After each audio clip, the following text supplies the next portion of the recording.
पिछले क्लास में हम लोगों ने देखा कि सीरीज़ और पैरेलल में जब रेजिस्टेंसेस किसी सेल से कनेक्ट होते हैं, तो जब सीरीज़ में रेजिस्टेंसेस आपस में कनेक्ट होते हैं और उसके बाद उनको हम किसी सेल से जोड़ दें। ये 3 रेजिस्टेंसेस आपस में सीरीज़ में हैं और इसको हमने एक सेल से कनेक्ट कर दिया।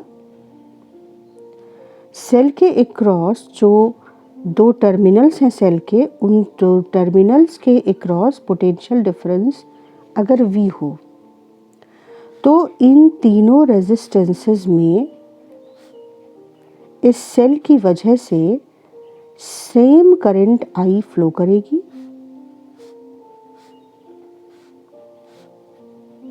लेकिन क्योंकि सेल को तीनों रेजिस्टेंसेस के अक्रॉस करंट को पास कराने के लिए अलग अलग एनर्जी खर्च करनी पड़ेगी, अलग अलग काम करना पड़ेगा, इसलिए सेल के काम के अकॉर्डिंग इन 2 पॉइंट्स के अक्रॉस जो पोटेंशियल डिफरेंस पैदा होगा वो अलग अलग होगा।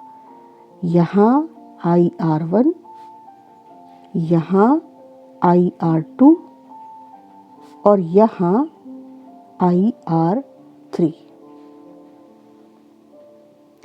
ये एक्सप्रेशन ओम्स लॉ के अकॉर्डिंग हम यूज़ कर रहे हैं और कॉन्सेप्ट के लिए हम ये समझते हैं कि जो काम सेल इस पॉइंट और इस पॉइंट के क्रॉस करंट को फ्लो कराने के लिए करता है, वो काम ही इन दोनों पॉइंट्स के अक्रॉस पोटेंशियल डिफरेंस के फॉर्म में डेवलप हो जाता है। तो पोटेंशियल डिफरेंस असल में इस पॉइंट से इस पॉइंट के बीच सेल का किया काम ही है। इस पॉइंट और इस पॉइंट के बीच यूनिट चार्ज को जो सेल ने फ्लो कराया, जितना काम किया, वो काम ही पोटेंशियल डिफरेंस है। और इसी तरह से इन 2 पॉइंट्स के बीच यूनिट पॉजिटिव चार्ज को जो सेल ने फ्लो कराया, कितना काम किया, वो काम ही पोटेंशियल डिफरेंस है। तो यूनिट पॉजिटिव चार्ज का स्टैंडर्ड वैल्यू लेकर हमने पोटेंशियल डिफरेंस को डिफाइन किया था। तो जब कभी पोटेंशियल डिफरेंस तुम्हारे सामने आए, वर्ड कॉइन हो, तो तुरंत बैक ऑफ माइंड जाओ और सोचो किया गया काम कौन सेल कर रहा है, कहाँ, यूनिट पॉजिटिव चार्ज को फ्लो कराने में। मतलब तो हो गया ना करंट, चार्ज फ्लो कर रही है मतलब करंट। तो यूनिट पॉजिटिव चार्ज को यहाँ से यहाँ ले जाने में जो काम हुआ वही पोटेंशियल डिफरेंस है। और ओम्स लॉ ने उसको स्पेसिफाई कर दिया कि भाई इन 2 वैल्यूज़ को मल्टीप्लाई कर दें तो ये पोटेंशियल डिफरेंस हमको एग्जैक्टली मिल जाएगा। तो सीरीज में करंट तो सेम था लेकिन पोटेंशियल डिफरेंस अलग अलग था। लेकिन जब यही रेजिस्टेंसेस, सेम तीनों रेजिस्टेंसेस पैरेलल में कनेक्ट हों, और हमने पिछली बार एक एक्सपेरिमेंट के थ्रू इसको ऑब्जर्व किया था कि बात तो सच है, ये तीनों इस तरीके से ज्वाइन हैं। देखो, अब चाहे इन 2 पॉइंट्स को उठाओ और सेल से कनेक्ट कर दो, चाहे इन 2 पॉइंट्स को उठाओ और सेल से कनेक्ट कर दो, चाहे इन 2 पॉइंट्स को उठाओ और सेल से कनेक्ट कर दो, एक ही बात है। तो ये तो होता है पैरेलल कॉम्बिनेशन। अगर सेल के अक्रॉस यहाँ पोटेंशियल डिफरेंस V हो दोनों टर्मिनल के बीच, तो करंट जब फ्लो करती है तो उसको मौका मिलता है 3 रास्तों पर जाने का। अगर हम इस सर्किट अरेंजमेंट को अपनी सुविधा के लिए इस तरीके से रीड्रॉ कर लें अपनी सुविधा के लिए, वरना बात एक ही है। क्योंकि फील्ड ज़्यादा आएगी। एक ही बात है बेटा, चाहे ये 2 पॉइंट जोड़े, चाहे ये 2 पॉइंट जोड़े, चाहे ये 2 पॉइंट जोड़े। तो इसको रीड्रॉ किया, ठीक, बीच वाले से हमने जोड़ दिया। क्यों? क्योंकि जब करंट फ्लो करेगी ना तो हमको फील ज़्यादा आएगी कि अच्छा ये जो आई करंट है ये यहाँ पर 3 रास्तों पर जाने की चॉइस रख रही है। तो according to the resistances R1, R2, R3 वो चूज करेगी कि उसको किस रास्ते पर जाना है। जो ज़्यादा ऑब्स्ट्रक्शन वाला रास्ता होगा उससे सबसे कम करंट पास होगी, और जो सबसे कम ऑब्स्ट्रक्शन वाला रास्ता होगा उससे सबसे ज़्यादा करंट पास करेगी। लेकिन करंट यहाँ 3 रेजिस्टेंसेस में बट जाएगी। जब I1 R1 से पास होगी तो I1 R1 पोटेंशियल डिफरेंस यहाँ डेवलप होगा, I2 R2 यहाँ और I3 R3 यहाँ। अब समझने वाली बात ये है कि अगर पोटेंशियल डिफरेंस V इस सेल के इन 2 पॉइंट्स के बीच है, 2 टर्मिनल्स के बीच, तो देखो ये एंड यहाँ से और ये एंड यहाँ से सीधे कनेक्टेड है। इसी तरह से ये दोनों टर्मिनल्स के भी ये एंड, क्योंकि मैंने तुम लोगों को समझाया है कि ये पॉइंट और ये पॉइंट इलेक्ट्रिकल ऑब्जर्वेशन से एक ही है। इस रास्ते में कोई पोटेंशियल ड्रॉप नहीं हो रहा है, तो जो पोटेंशियल यहाँ है वही पोटेंशियल यहाँ है, जो पोटेंशियल यहाँ है वही पोटेंशियल यहाँ है। सिमिलरली ये दोनों पॉइंट भी इलेक्ट्रिकली सेम है, सेम पोटेंशियल पॉइंट है। इस चीज़ को तुमको समझना पड़ेगा। और पोटेंशियल डिफरेंस का अगर सवाल रहा तो इसको भी एक और लॉजिक से समझो तो तुमको सर्किट के क्वेश्चंस करने में बहुत आसानी होगी। ज़रा इसको समझो, ये सेल के 2 टर्मिनल्स हैं और जब कभी भी तुम्हें क्वेश्चन में दिखेगा तो तुम्हें दिखेगा कि इस पॉइंट और इस पॉइंट के बीच पोटेंशियल डिफरेंस V है। इसका मतलब क्या है? इसका मतलब ये है कि अगर इस पॉइंट को हम पॉइंट 1 कहें और इस पॉइंट को हम पॉइंट 2 कहें तो पोटेंशियल डिफरेंस इज V। इसका मतलब है पोटेंशियल ऑफ पॉइंट 2 और पोटेंशियल ऑफ पॉइंट 1 का जो माइनस करने पर, सब्ट्रैक्शन करने पर जो वैल्यू आती है वो V है। तो अब क्वेश्चन करते समय हम क्या करते हैं कि हम निगेटिव टर्मिनल को 0 वोल्ट मान लेते हैं। अब ये 0 वोल्ट अगर तुम यहाँ रखो तो तुमको जो पॉजिटिव टर्मिनल है 2 पॉइंट सेकेंड वाला पॉइंट, उसकी वैल्यू क्या मिलेगी? V volt. तो हम कहते हैं कि निगेटिव टर्मिनल ये वाला, ये 0 वोल्ट पर अगर है तो ये वाला टर्मिनल V वोल्ट पर होगा और पोटेंशियल डिफरेंस इसका कितना आ गया? देखो V2 minus V1 V minus 0 V। अब ये 0 वोल्ट मानना बहुत फ़ायदेमंद होता है। सर्किट के क्वेश्चन करते समय इस टर्मिनल को 0 वोल्ट मान लेने से सर्किट की कैलकुलेशन बहुत आसान हो जाती है।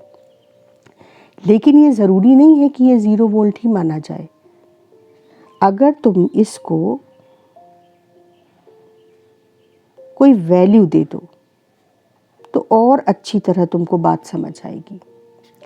तुम V को मान लो, कहो 10 वोल्ट है। अगर ये पॉइंट हम 0 वोल्ट पे माने तो ये पॉइंट ऑटोमेटिकली 10 वोल्ट हो जाएगा और इन दोनों पॉइंट्स के बीच का पोटेंशियल डिफरेंस 10 माइनस 0 10 वोल्ट हो जाएगा। यानी पोटेंशियल डिफरेंस जो सवाल में दिया था हमने उसको बिल्कुल टच नहीं किया। पोटेंशियल डिफरेंस 10 वोल्ट है, लेकिन हमने अपनी सुविधा के लिए एक टेक्निक डेवलप की सर्किट के क्वेश्चन को सॉल्व करने की कि निगेटिव टर्मिनल को अगर 0 वोल्ट मान लें तो पॉजिटिव टर्मिनल स्पेसिफिकली 10 वोल्ट हो जाएगा। इसी तरह से अगर मैं निगेटिव टर्मिनल को 2 वोल्ट पर मान लूं तो ये जो सेकंड पॉइंट था, ये तो पॉइंट 1 था, ये जो सेकंड पॉइंट था वो इस रूल को फॉलो करेगा कि भाई V2 माइनस V1 10 वोल्ट है। ठीक, तो अगर V1 को मैंने 2 वोल्ट मान लिया तो V2 कितना हो गया? V2 हो गया 10 प्लस 2 दैट इज 12 वोल्ट। यहाँ लिख दिया मैंने 12 वोल्ट, और 12 माइनस 2 कितना हो गया? 10 वोल्ट। यानी निगेटिव टर्मिनल को अगर आप कोई वैल्यू दो तो पोटेंशियल डिफरेंस को मेंटेन करते हुए आप पॉजिटिव टर्मिनल को अकॉर्डिंगली वैल्यू दे सकते हो। तो हम लोग इस तरीके के लॉजिक को यूज़ करते हैं बेसिकली कि निगेटिव टर्मिनल को 0 वोल्ट हमेशा मान लेते हैं, तो पॉजिटिव टर्मिनल पोटेंशियल डिफरेंस जो भी सेल के क्रॉस होता है उसके अकॉर्डिंग उतने वोल्ट का हो जाता है, और पोटेंशियल डिफरेंस वही रहता है जो सवाल में दिया हुआ है। और ये टेक्निक तुम देखना कि सवाल को जो एक पेज में सॉल्व हो रहा है कैसे रिड्यूस करके 2 या 3 लाइन का कर देता है। बहुत लाजवाब टेक्निक है ये। इसको समझने के लिए तुमको ये बात जो मैंने ऊपर से तुमको यहाँ से समझाई है, इसको तुमको 2 से 3 बार इस वीडियो को रीप्ले करके बार बार अपने आप को समझाना पड़ेगा। शुरुआत में एक बार ये बात अगर हिट कर गई दिमाग में कि हम क्या कर रहे हैं और ये कोई मुश्किल बात नहीं है, तो सर्किट के क्वेश्चंस खेल हो जाएंगे। सर्किट के क्वेश्चंस करने में तुम्हें बहुत मज़ा आएगा। तो अब ये जो लॉजिक हमने यहाँ यूज़ किया, ये लॉजिक हमको पैरेलल में भी, पैरेलल कॉम्बिनेशन के कैरेक्टरिस्टिक्स को समझने में बड़ा हेल्प करेगा। देखो कैसे, अगर मैं इसको 0 वोल्ट मान लूँ निगेटिव टर्मिनल को, तो positive terminal potential difference V maintain करते हुए हो जाएगा V वोल्ट। अब तुम देखो ये पॉइंट, अगर ये पॉइंट 0 वोल्ट है तो कॉपर वायर से कनेक्टेड ये पॉइंट भी 0 वोल्ट पर होगा, क्योंकि रास्ते में कहीं कोई काम नहीं करना पड़ा सेल को। हम ऐसा मानते हैं क्योंकि हम कॉपर के रेजिस्टेंस को नेग्लिजिबल मानते हैं। अब अगर ये 0 वोल्ट है तो ये पॉइंट भी 0 वोल्ट है, क्योंकि ये भी कॉपर से जुड़ा हुआ 2 पॉइंट है। ये 0 वोल्ट है तो ये भी 0 वोल्ट है, क्योंकि ये भी कॉपर से जुड़े हुए 2 पॉइंट हैं। इसी तरह से ये देखो, ये V वोल्ट हो जाएगा, तो ये V वोल्ट हो जाएगा, तो ये भी V वोल्ट हो जाएगा। अब तुम देखो कि तीनों रेजिस्टेंसेस के cross potential difference V minus 0 यानी V वोल्ट, V माइनस 0 यानी V वोल्ट, यहाँ भी V माइनस 0 यानी V वोल्ट। तो हम बेहतर समझ सकते हैं कि क्यों तीनों के क्रॉस पोटेंशियल डिफरेंस हम कहते सेम रहेगा। पोटेंशियल डिफरेंस हमेशा इस पॉइंट का पोटेंशियल माइनस इस पॉइंट का पोटेंशियल, हायर माइनस लोअर, और हायर कौन सा एंड होगा? जहाँ से करंट जा रही है। लोअर कौन सा होगा? करंट हमेशा हायर से लोअर पहुँचती है, तो ये वाला एंड हायर और ये वाला एंड लोअर। तो अब देखो लॉजिकली ये ज़्यादा फील आएगी कि तीनों रेजिस्टेंस के क्रॉस करंट तो बढ़ जाती है पर पोटेंशियल सेम रहता है, और कितना रहता है? उतना ही जितना बैटरी के 2 टर्मिनल्स के बीच है। अब इन दोनों कैरेक्टरिस्टिक्स को ध्यान में रखते हुए हमें एक इम्पॉर्टेंट बात समझनी है। कई बार ऐसा होता है कि किसी सर्किट में प्रैक्टिकली जब हम सर्किट बना रहे होते तो हम नहीं चाहते कि 3 रेजिस्टेंसेस खरीदें और उनको जोड़ें, तो हम इन तीनों के इक्विवेलेंट एक रेजिस्टेंस जोड़ना चाहते हैं सर्किट में। सर्किट को सिंपल और इफेक्टिव रखने के लिए। तो वो जो सर्किट इन तीनों की जगह हम रिप्लेस कर दें और सर्किट के बिहेवियर में कोई चेंज ना आए, करंट ना चेंज हो, वी ना चेंज हो, उस रेजिस्टेंस को कहते हैं इक्विवेलेंट रेजिस्टेंस, जो इन तीनों के रोल को सक्सेसफुली प्ले करेगा अकेले। तो अगर हम कहेंगे कि ये सेल एक ऐसे रेजिस्टेंस से जोड़ दिया जाए जिसको हम कहेंगे सीरीज रेजिस्टेंसेस में जो जुड़े हैं उनका इक्विवेलेंट, और ये रेजिस्टेंस एग्जैक्टली इन तीनों के रोल को जो यहाँ ये प्ले कर रहे हैं प्ले कर रहा है। इस रेजिस्टेंस को, जिसे हम इक्विवेलेंट रेजिस्टेंस कहेंगे, इसकी वैल्यू कैसे पता करते हैं? हम इस कैरेक्टरिस्टिक का यूज़ करते हैं कि जो पोटेंशियल डिफरेंस सेल का यहाँ है वो यहाँ 3 हिस्सों में डिवाइड हो रहा है। V का कुछ हिस्सा R1 के क्रॉस डेवलप हुआ, कुछ हिस्सा R2 के क्रॉस, कुछ हिस्सा R3 के क्रॉस। अब बैक ऑफ माइंड चलाओ, जो सेल काम कर रहा है वही पोटेंशियल डिफरेंस के फॉर्म में आ रहा है। तो यूनिट पॉजिटिव चार्ज को यहाँ से यहाँ फ्लो कराने में जितना काम किया, तो इसकी टोटल एनर्जी का कुछ हिस्सा यहाँ खर्च हुआ, V1 के फॉर्म में अपीयर हो गया, कुछ यहाँ खर्च हुआ, वो V2 के फॉर्म में अपीयर हो गया, कुछ यहाँ खर्च हुआ, वो V3 के फॉर्म में अपीयर हो गया। लेकिन जो टोटल काम है वो इन तीनों को, इस काम को प्लस इस काम को प्लस इस काम को, जब तीनों वर्क्स को, तीनों खर्च हुई एनर्जीज को जोड़ो तो कितना आना चाहिए? सेल की टोटल एनर्जी के। तो V असल में रिफ्लेक्ट करता है किए गए काम को या सेल की टोटल एनर्जी को। पर इसको डिफाइन करते समय हम क्या स्टैंडर्ड्स लेते हैं?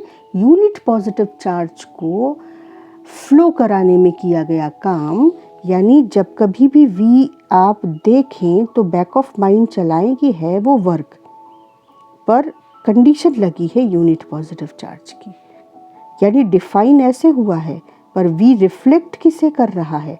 काम को। तो अगर इसकी टोटल काम करने की एनर्जी है V, तो इसके अक्रॉस जब I करंट फ्लो करेगी तो इसके अक्रॉस जो पोटेंशियल ड्रॉप होगा वो सारा का सारा, जब एक ही रेजिस्टेंस होगा तो यही खर्च होगा, यानी इतना। अब ये रेजिस्टेंस इन तीनों की जगह पर लगाओगे, यानी ये सर्किट और ये सर्किट एक ही हैं, बस यहाँ 3 है और यहाँ हमने इन तीनों के इक्विवेलेंट एक ही रेजिस्टेंस लगा दिया है।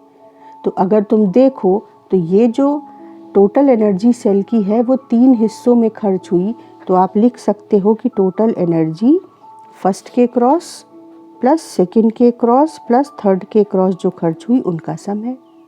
अब V क्या है? V है I इंटू RS,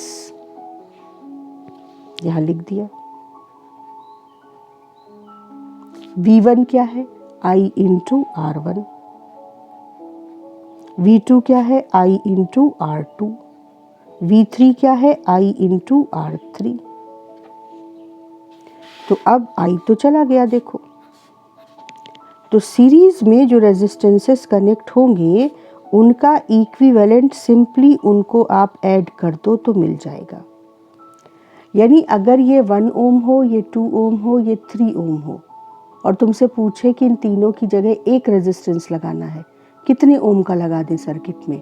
तो 3 + 2 + 1 यानी 6 ओम। बिल्कुल सिंपल। अगर पैरेलल में आ जाओ तो देखो क्या है। पैरेलल की कैरेक्टरिस्टिक है कि V तो सेम रहेगा लेकिन करंट बटेगी, यानी कि जो करंट I यहाँ से चली उसका एक हिस्सा R1 में चला गया, एक R2 में चला गया और एक R3 में चला गया। अब I1 क्या है? ओम्स लॉ के हिसाब से जो I1 फ्लो कर रही है वो है इन दोनों के बीच का potential difference upon obstruction R1। यहाँ से देखो V is IR, so I is V upon R। यानी जिन दो पॉइंट्स के बीच ये करंट फ्लो कर रही है उन दो पॉइंट्स के बीच का पोटेंशियल डिफरेंस डिवाइडेड बाय उन दो पॉइंट्स के बीच का रेजिस्टेंस। तो हम I1 को लिख सकते हैं V अपॉन R1, I2 को लिख सकते हैं V अपॉन R2 और I3 को लिख सकते हैं, ये I1, ये I2, ये I3 को लिख सकते हैं V अपॉन R3। और जो करंट आई है, अगर इन तीनों की जगह एक ही रेजिस्टेंस यूज किया जाता बिना सर्किट को डिस्टर्ब किए, तो उसको हम इक्विवेलेंट दे देते हैं R equivalent in parallel. I current flow करती है इन दोनों के अक्रॉस, इन दो पॉइंट्स के अक्रॉस वो V पोटेंशियल डिफरेंस प्रोड्यूस करेगी। तो आप I को लिख सकते हो V अपॉन R P। ये उठाकर यहाँ रख दिया, V चला गया, तो 1 अपॉन आर पी आ गया 1 upon R1 plus 1 upon R2 plus 1 upon R3।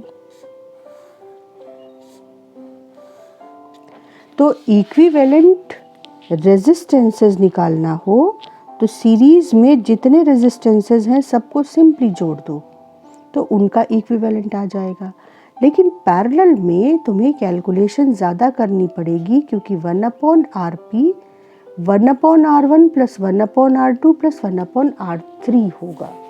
और क्या पता चलता है, देखो यहाँ पर सीरीज में जो इक्विवेलेंट रेजिस्टेंस है वो that will be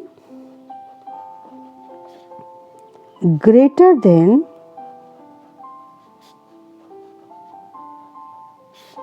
largest resistance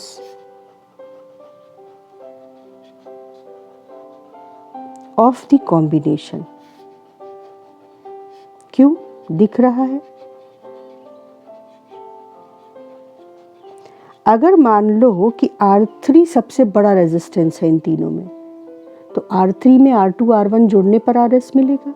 तो सीरीज में जो इक्विवेलेंट है that will be greater than the largest resistance used in the combination.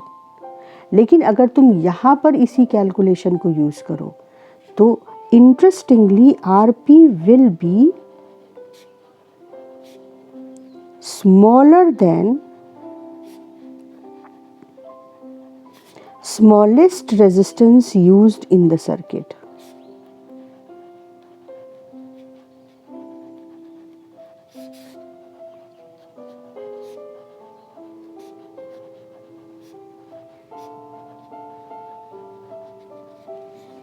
ये अगर कैलकुलेशन करने के लिए हम इन्हें वैल्यूज दे दें तो अपने आप क्लियर हो जाता है कि जो आरपी आएगा वो इन तीनों में जो सबसे छोटा होगा। मान लो R1 सबसे छोटा हो, 1 2 3 लिया, 1 सबसे छोटा है, तो ये जो वैल्यू आएगी ना वो 1 ओम से भी कम आएगी। कोई वैल्यू इनको देकर तुम देख लो आराम से, हम लोग न्यूमेरिकल करेंगे तब हम इसको करेंगे। तो ये कैरेक्टरिस्टिक्स जो हैं और ये जो डेरिवेशन है खूब आराम से बहुत सुकून से समझो। एक बार आपके लॉजिक मन में उतर गया तो फिर न्यूमेरिकल्स तो लॉजिकल क्वेश्चंस तो खेल रह जाते हैं, मज़ा आता है उन्हें करने में। लेकिन उसके लिए ये सारा जो डिटेल्ड कॉन्सेप्ट है ये अच्छे से क्लियर होना चाहिए।